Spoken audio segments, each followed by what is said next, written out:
I was still hoping for my son to pull through, even though my son was skin and bones. When I brought my son to the hospital, my son was over 100 pounds. My name is Shantia Smith, and my story is about my son's long hospital stay and how he fought hard for his life. I found out that Caleb had this disorder. It's a rare disorder. It's called short telomere syndrome with DKC. It's short for dyskeratosis congenita. Well, when we found out that he had this disorder, he was 10 years old. I found out that my son had dyskeratosis congenita. It was 2019. I noticed that my son was looking pale. He's being an African-American child. That was very odd.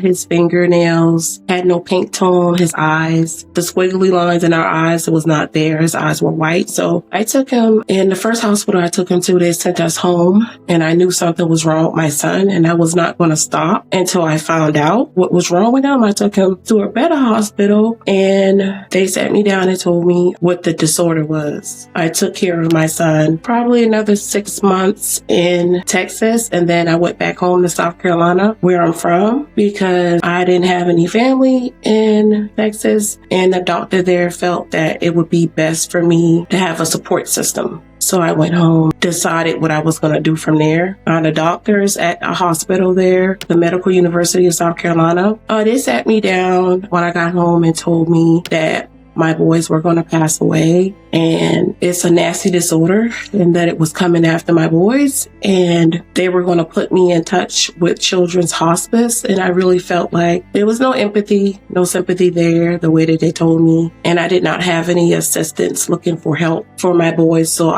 when hospice called me, I told them that I would not be needing their services, and I continued to look for help for my son. And that's how I found the hospital here in Pittsburgh. He looked like he was losing weight. He just wasn't looking healthy. It was a gradual thing. But I did find out that with this disorder, it's a blood disorder. So you don't get enough oxygen coming into your blood. Children with this disorder, they will need a bone marrow transplant. My son was supposed to get a bone marrow transplant, but my son received a umbilical cord blood. It did not work out because that's not what my son was supposed to have. He was supposed to have bone marrow, and my son has a rare blood type. And when they could not find any bone marrow for my son, no one told me, and they gave my son umbilical cord blood, and that was just the beginning of the end for us as a family, and I did not know it at that time. The first hospital sent me home. And basically, they didn't even really pay attention to my child. They just looked him over and said that he was okay. He didn't even give him an EKG or anything, and just sent us home.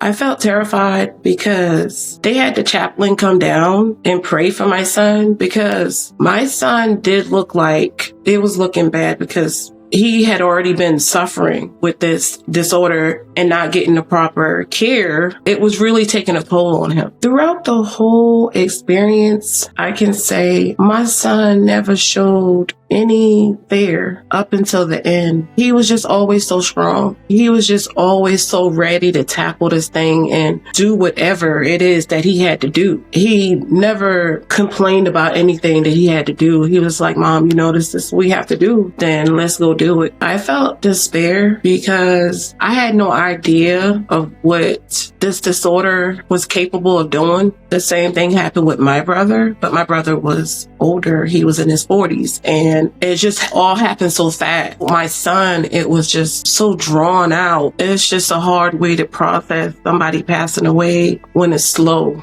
Watching my son from 2021 to 2023 fight for his life was like one of the hardest things to see and go through. I felt like I was perishing with him.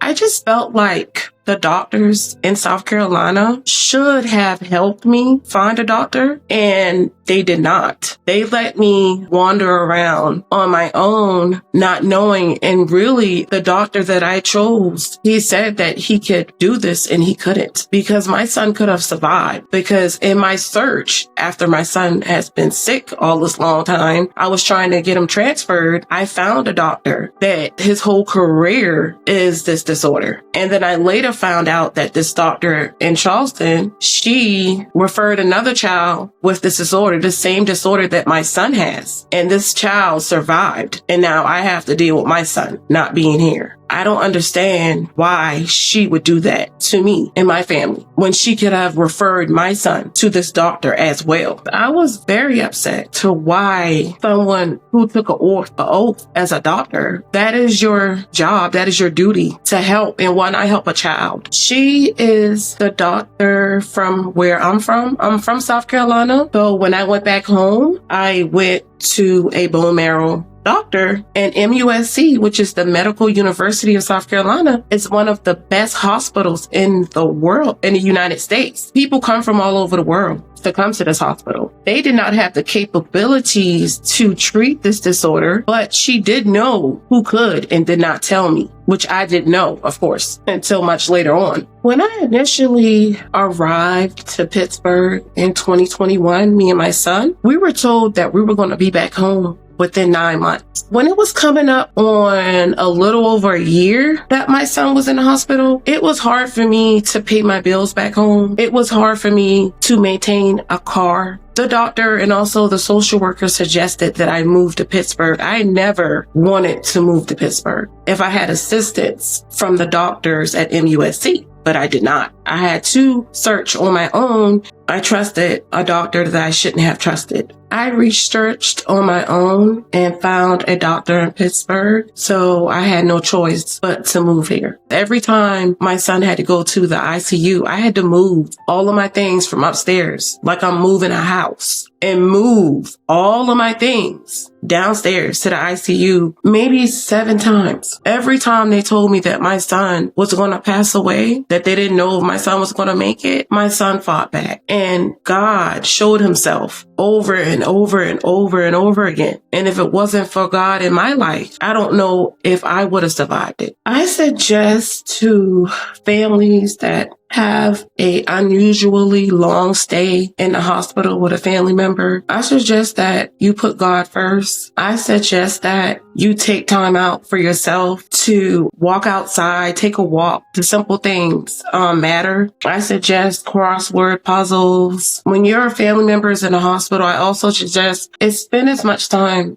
as possible with them, because you don't know which way it's going to go. When my son passed away, it was the worst day of my life. His whole stay in the hospital was extremely hard because I didn't have any support system. My family is really disconnected. I didn't have any life insurance for my son. It was really hard trying to figure out what to do. I didn't have any assistance with what to do. At the end of this stay, my son was breathing 7 beats. His heart was beating 7 beats a minute. Even at the end, I was still praying for my son. I was still hoping for my son to pull through, even though my son was skin and bones. When I brought my son to the hospital, my son was over 100 pounds. I watched my child wither away. It was just hard dealing with that afterwards. I was very depressed. I was away from home. I just didn't have any support or anybody to say, hey, let me help you. Not even any words of encouragement. And it's really unbelievable that my son was in the hospital from 2021 to 2023. And we did not have anybody call him and say, you know what, Caleb, you can make it. You can be strong. You know what, Shantia, we thinking about you guys. We love you guys. I haven't really had the chance to properly grieve over my son, because when my son passed away, I still had to maintain a place and maintain myself and my other son. I had to work. I had to find a job. I didn't have a chance. What's been helpful to me is just maintaining a strong relationship He has been there when I didn't have a soul. I just suggest to people, maintain a good relationship with God. And also, it's hard to think about yourself. It's hard to even want to go on